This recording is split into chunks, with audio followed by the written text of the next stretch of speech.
ስለምንታይ ኤርትራ መልሲ ሂባም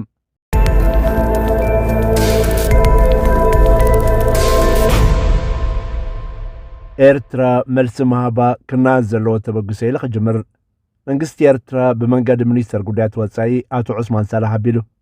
ማሕበረሰብ ዓለም አገዳሲ እዋናዊ ሓበሬታ ይብሎም መሰረት ተቃሊሖም ዘለዎ ሓበሬታታት ሶኒ ዕለት 18 ወርሒ 3 2025 ማእከላይ ቤት ጽሕፈት ሚኒስተር ጉዳያት ወጻኢ ኤርትራ እዋናዊ ሓበሬታ ከሰምዑ ዝተኣከቡ ኣምባሳደራትን ዝተፈላለዩ ዲፕሎማስኛታትን እንኪዳው ዒላም እዚ ከምዚ ዓይነት ሓበሬታ ኣገዳስን እዋኑ ዝሓለዎም ብምዃኑ ክነኣድ ዝግበኦ እዩ ተዛዕባ ብቐንዱ ብዛዕባ እቲ ኤርትራ እንጻር ኢትዮጵያን ኩናት ከተካይድ ተዳልውላ ዝብል ናይ ኢትዮጵያ ጠቐነ ሓሶት ምዃኑ ንምግላጽ ዝዓለመ እዩ ኩሉ ሰብ ይከታተሎ ከም ዘሎን ኣብዚ ናይ ኤኤን ሚድያ ፈነወታት እውን በብወገንና ከነቃልሖም ፀኒሕና ዘለና እቲ ነጋሪት ኩናት ብወገን ኢትዮጵያ ክህረም ከም ፀንሐ ዝፍለጥ ብወግዕን ብመንገዲ ማሕበራዊ መራኸቢታትን ኣቢሎም ካብ ኢትዮጵያ ክዘርግሑ ቀንዮም ዘለው ጥሙሕ ዓሰብ ዘንቆሎም ዕዱድ ዘመተታት ካብ ማንም ዝተኸወሉ ይኮኑን ዓሰብ ኤርትራዊት ዳ እምበር ኢትዮጵያዊት ኮይና ኣይትፈልጥን ኢልናኻ ኩላትና በብዓቅምና ክንገልጽ ፀኒሕና ኣለና ኣብ ኤርትራ ንዘሎ ስርዓተ ምምሕዳርን መራሕትን ኣትሪርና ክንነቅፍ በቲ ኣብ ስልጣን ዘሎ ስርዓት ኣብ ልዕሊ ህዝቢ ኤርትራ ዝወርዱ ዓመፃት ከነቃልዕን ክንኩንንን ጉልጽነትን ተሓታትነትን ይሃሉ ቋሚ ተግበር ምባል ክንቅጽለሉ እኳ እንተኾና ከም ኣካል ህዝቢ ኤርትራ ንኤርትራ ዝኸፈልናዮ ዋጋ ኣጸቢቕና ስለንፈልጥ ግን ሃገርና ማንም ናይ ግዳም ሓይሊ ክጋናዘየላን ከፍርሳን ዓይንና ዓሚትና ንቕበሎ ጉዳይ ኣይኮነን ከምኡ ስለ ዝኾነ ነቲ ሃገርነት ኤርትራን ምፍራስ ዝሃቀነ ምምሕዳር ኣብዪ ኣሕመድ ኣበጊስዎ ዘሎ ጥሙሕ ኣፍ ደገ ባሕሪ ክንኩኖ ፀኒሕና ኣለና እቲ ሕጂ ዝኸይድ ዘሎ ኩናትን ወረ ኩናትን ከ ብወገን ኢትዮጵያ ዝኸይድ ዘሎ ጎስጓስ ምዃኑ ባጉ ክንገልጾ ፀኒሕና ኢና እቲ ናይ ኢትዮጵያ ጎስጓስ ኣመና ስለ ዝበዝሐ ንማሕበረሰብ ዓለም ኣብ ምድንጋር ከም ዝውዕል ዘጠራጥር ኣይኮነን ኣብ ከምዚ ኩነታት ብወገን መንግስቲ ኤርትራ ክረአ ዝፀንሐ ስቕታ ቅቡል ኣይነበረን ድሒሩ ግን ብዝተፈላለዩ መልክዓት መልሲ ክወሃብ ቀኒ ኢሎም ሕጂኻ ብወግዒ ኣምባሳደራትን ዲፕሎማስኛታትን ብምዕዳም ብዛዕባ እቲ ጉዳይ መብርህ ምሃብ ተጀሚሩሎም እዚ ከምኡ ዓይነት ሓበሬታ ናይ ምሃብ ኣገባብ ንብዙሕ ነገራት ኣገዳስነት ኣለዎም እተን ኣብ ኤርትራ ኤምባሲታት ዘለወን ሃገራት ብዛዕባ እቲ ብኢትዮጵያ ክጋዋሕ ቀኒ ዘሎ ኩነታት ብወገን ኤርትራ ዘሎ መርገፅ ዝምልከት ንጹር ሓበሬታ ዝረኽብሉ ቁሉዕ ባይታ ኮይኑ የገልግል ነቲ ብወገን መንግስቲ ኤርትራ ዝረአ ዝነበረ ስቕ ናይ ምባል ባህርያት ንዲፕሎማስያዊ ሃስያ ክጥቀሙሉ ዝፍትኑ መንግስታት ከ በዳ ኩነታት ይፈጥር ለው ኩነታት ንዓለም ዓዊልካ ምንጋር ኣድማዕ ዲፕሎማስያዊ መሳርሒ ኣብ ዝኾነሉ ዓለም ክውገዱ ዝኽእሉ ዝነበሩ ሃስያታት ሶቕ ብምባል እቲ ሃስያ ክወርደካ ምፍቃድ ማለት እዩ ዝኾነ ሚኒስተር ዜና ኤርትራ ኣቶ የማነ ገብረ መስቀል ኣብ ገጻት ኤክስ ኣብ ዘርጎ ሓበሬታ እቲ ነቶም ዲፕሎማስኛታት ዝተዋህበ መግለጺ ኣብ ሰለስተ ጉዳያት ከም ዘጠቓለል ጽሒፉሎም ቀዳማይ ኤርትራ ኣንጻር ኢትዮጵያ ኩናት ክትከፍት ትዳለወላ ንዝብል ጉዳይ ዝምልከት ካልኣይ ብዛዕባ ውዕል ፕሪቶርያ ዝምልከት ሳልሳይ ናይ ኢትዮጵያ ጥሙሕ ኣፍ ደገ ባሕርን ስዒቡ ዝመጽእ ዲፕሎማስያዊ ጎስጓሳትን ተሃዲዳትን ዝምልከት እዩ እዘን ተጠቒሰን ዘለዋ ሰለስተ ነጥብታት ኣብቲ መንግስቲ ኢትዮጵያ ዘካየደ ዘሎ ጎስጓሳት ከም መራጎዲ ኮይነን ዝቐርባ ዘለዋ ተሃወስቲ ጉዳያት ምዃነን ኩሉ ሰብ ዝከታተሉ ዘሎ እዩ ብፍላይ እቲ ንደብ ኤርትራን ኢትዮጵያን ዝምልከት ጉዳይ ኣብ ቅድሚት ዝስራዕ እዩ ናይ 1998 ኩናትን ድሕሪኡ ዝሰዓበ ንኤርትራ ዝሓመሰ ፖለቲካዊ ኩነታትን ኣብ ጉዳይ ዶብ ተጠምጢሙ ዝማዕበለ እዩ እቲ ጉዳይ ናይ ዶብ ሽግር ከም ዘይነበረ ድሒሩ ብሩህ ኮይኑ እኳ እንተኾነ ግን እቲ መለለየ ናይቲ ጉዳይ ዶብ ተባሂሉ ስለ ዝጥቀስ ብኸምኡ ክንጠቕሶ ኢና እቲ ናይ ዶብ ጉዳይ ዝበሃል ዳርጋ ካብቲ ኤርትራ ናይ ገዛ ርእሳ ባጢራ ዘሕተመትሉ 1997 እንዳተጋደ ዝመጽእ ጸኒሑ ኣብ ጉንበት 13 1998 መንግስቲ ኢትዮጵያ ብመንገዲ ፓርላመንት ናይቲ ሃገር ኣቢሉ ብዕሊ ኩናት ኣብ ልዕሊ ኤርትራ ዝኣወጀሉን ክሳብ ኣብ ዕለት 18 ወርሒ 6 2000 ተኽሲ ደው ናይ ምባል ስምምዕ ተበጽሓሉ ዝነበረ መድረኽ ኩናትን ዕንወትን ኮይኑ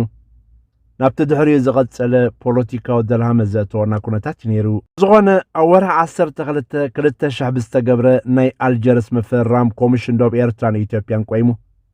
እቲ ጉዳይ ብዓለማዊ ቤት ፍርዲ ክረአ ኣብ ስምምዕ ተበፂሑ በቲ ተበፅሐ ስምምዕ መሰረት ኣብ ዕለት 13 ወርሒ 4/2002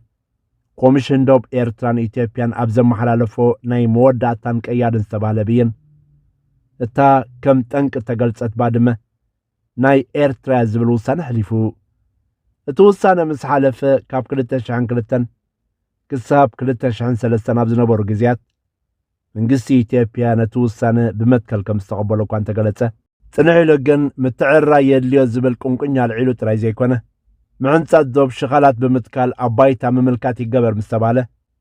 መንግስቲ ኢትዮጵያ ነጺግዎን ምትሕብባር ኣብዩን ከም ሳዕቤንካ ኣብ ወርሒ 11/2007 እቲ ኮሚሽን ነቲ ውሳነ ዝሃበሉ ዶብ ብተዛማዲ ገላፂ ክኸውን ዝኽእል ወይ ቨርቹዋል ተባሂሉ ዝፍለጥ ኣብ ወረቐት ካርታ ከም ዝሕንጸጽ ገይሩ እቲ ቨርቹዋል ምሕንጻጽ ምስ ተገብረ ትፅቢት ተገብረሎም ክስዕቡ ዝነበሮም ጉዳያትካ እዞም ዝስዕቡ እዮም ሓደ ኤርትራን ኢትዮጵያን እቲ ብቨርቹዋል ተገብረ ምሕንጻጽ ናይ መወዳእታን ቀያድን ምዃኑ ክቕበልዎም ክልተ ኢትዮጵያ ሓሳባ ቀይራ እንተተሓባቢራ ውድብ ሕቡራት ሃገራት ወይ ዝኾነ ዘይሸራዊ ኣካል ነቲ ናይ ቨርቹዋል ወይ ተዛማዲ ሕንጻጽ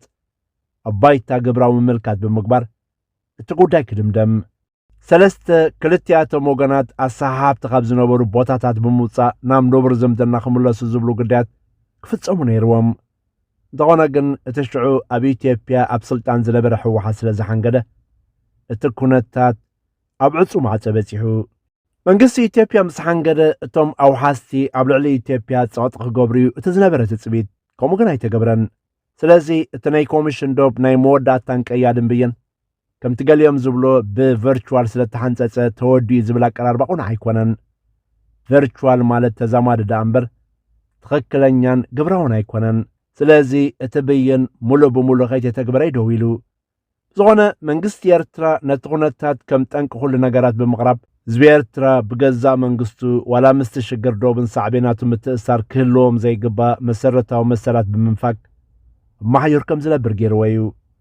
እቶም ኣውሓስቲ ናይቲ ውዕል ኣልጀርስ ዝተባህሉ ኣካላት እውን ከውሕስዎ ዝግብኦም ውዕል ብዘይምውሓሶም ህዝቢ ኤርትራ ንኽብደል ሰፍ ዘይብል ኣበርክቶ እዮም ገይሮም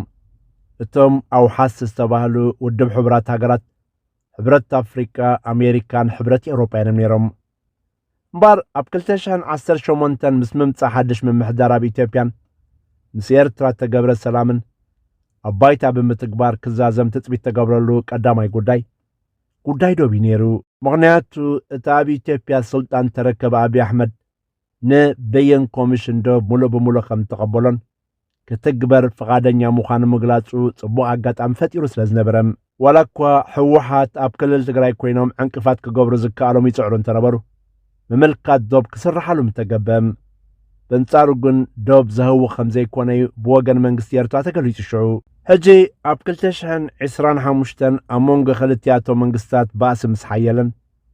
ወገን መንግስቲ ኢትዮጵያ ንኩናት ተኣንጎ ተሸባሸብ ኣብ ዝበሃለሉ ዘሎ እዋንን ጉዳይ ዶብ ኣገዳሲ ዛዕባ ኮይኑ ተኸልቂሉሎም ሚኒስተር ዑስማን ሳልሕ ኣብቲ ናይ ትማሊ መግለፂኡ ኤርትራ ኣብቲ ብዓለም ዝተበየነላ ዶባት እያ ዘላ ክብል ንዲፕሎማሰኛታት ዓለም መብርሂ ይብሎም መግለፂኡ ሚኒስተር ዑስማን እቲ ዝተገብረ ተዛማዲ ወይ ቨርቹዋል ዲማርኬሽን ኣብ ባይታ ግብራዊ ምምልካት መታን ክግበረሉ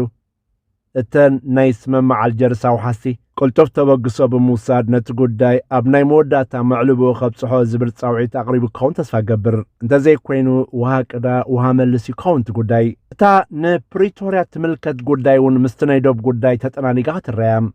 ብይን ኮሚሽን ዶብ ሙሉእ ብምሉእ ኣብ ዘይተተግበረሉ ኩነታት ኣብ ዶብና ኢና ዘለና ምባል እኹል ክኸውን ኣይክእልኒ ሕጂ እውን እቲ ዶብ ብዝቐልጠፈ ኣብ ባይታ ክነፅር ብምፅዋዕ እዩ ኤርትራ ኣብ ዶባ ከም ዘላ ብውሕስነት ምግላጽ ዝከኣል ኣሜሪካን ሕብረት ኤውሮጳን እቶም ቀንዲ ኣውሓስቲ ክነሶም ሰራዊት ኤርትራ ኣብ መሬት ኢትዮጵያ ኣለዉ ኢሎም ቀጻሊ መግለፂታት ዘውፅኡ ንሳቶም እዮም ነዚ ምስሊነት መንግስታት ምዕራብ በዲህካ ናብ ረብሓ ከም ዝውዕል ንምግባርካ ከምዚ ሕጂ ተጀሚሩ ዘሎ ንናይ ዝተፈላለዩ ሃገራት ዲፕሎማሰኛታት እዋናዊ ሓበሬታ ምሃብ ኣዝዩ ሓጋዚ እዩ الثالثاي نتبي قداي نايتيبيا طمو حفلة قبحر زملكاتيو أبي أحمد جنا بقس قبل حمام بحر حيزوزنا قل السبيو مجمرتا إيرترا مسبتسحة أبكالتشان عسر شمونتن زتوها وهياب نمنتع علامة مخانو زينة سره ناي بحر سيلين يرو ياسقوم الجاليلو مرعو خمزو حاتم چمرو ديو أبادي سابات تمليسو أبز قبر مدر زبولن تنيروخا مسيسو مستدمر عسب كم زركبي قليسو بزغونه هرفان بحري قدمي أب سلطان ممتو زنبرو حدر حمام مخانو زمالخوتو بزحات زرباتات يمولو سلا زغونه اتقوداي زعسوه اكوب دمريو أب كينات بادم اندات ساتفه تمولسو مستباهلو بحرقان كم زبخي زقلت يا أبي أحمد أب كينات كلل تقراي منقست يرتان تزيردو أب حدا قخم زودق تأمينو خبكع تفوق زلحاسي يا أبي أحمد لومي كونتات نايتيبيا غنا زيرغان أبزغدد بموداقون ببحر غفو سيليو نكوينات كدالو تساني حزرلوم ولا بعلو منقست إيتيبيا بغطات تزيكيلو بزوباقي بحر زخي زلو ناي دونالد ترامبن إسرائيل بروجكتات أنقاد بمخان أبكبيد كومار كام مشكال دهر زبلا يمثلن بزغوانا تغركبن كيركبن زي تفلت بحري فوسروش تاو شقرات إيتيبيا كونا يكيرنيو مودا تنبار اتمنقست يرترا بمنقاد منيستر قدات واتسابيلو ن ديبلوماسينياتا زستفر عليها قرار زهابو مبري واناوي أقداسن بسفح الزبالة مالكا قدس الزلوني ندابلكو بخالد صحف كتاب زملسكم مغناي تراي مختار علي ود علي ما بنا قدمو بنا حل مدافنا ما بنا ينبلي أبي عملي سهد ربا إنك السيمودا ما بنا ينبلي أبي عملي سيتنا يسيحولي